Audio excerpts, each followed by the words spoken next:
সবসময় বলে থাকি রাইডার্স যারা আছে তারা অবশ্যই সচেতন করা থাকি যে ৩ জন উঠবেন না এবং ২ জন থাকলে ২ জনকে হেলমেট ব্যবহার করতে হবে এবং ওভার স্পিডে কখনোই গাড়ি চালানো যাবে না। আর হেলমেট ছাড়া তো অবশ্যই গাড়ি চালানো যাবে না। আর যারা আপনার লং জার্নি করেন, এক ডিস্ট্রিক্ট থেকে অন্য ডিস্ট্রিক্টে যারা লং জার্নি করেন তারা গাড়ির কাগজপত্র এবং হেলমেট অবশ্যই ব্যবহার করবেন এবং গতি আপনার নিয়ন্ত্রণে রাখবেন।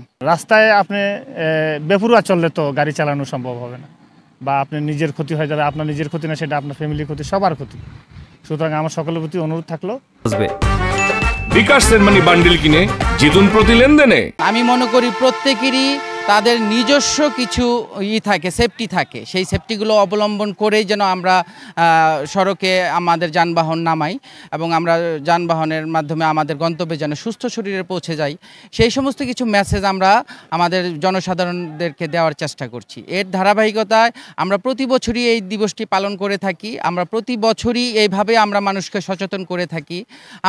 আমরা চেষ্টা করি যেন আমাদের যারা আছেন, আমাদের ভাই, আমাদের যারা আত্মীয় স্বজন আছেন, তারা যেন একটা বাইক নিয়ে, একটা যানবাহন নিয়ে যেন সুস্থভাবে সবাইকে গন্তব্যে পৌঁছে দেন এবং সুস্থভাবে যেন তার নিজের পরিবারের কাছে ফিরে যেতে পারেন।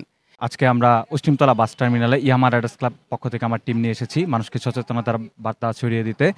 আমরা আজকের এই সড়ক নিরাপত্তা দিবসে আমি সকল বাইকারদেরকে অনুরোধ জানাচ্ছি, আপনারা সবসময় হেলমেট এবং সেফটি গিয়ার্স পরে সবসময় বাইক রাইড করবেন, গতিগুলো নিয়ন্ত্রণে রাখবেন এবং হাইওয়েতে চলার সময় ট্রাফিক সাইনগুলো খুবই সতর্কতার সাথে মেনটেন করবেন।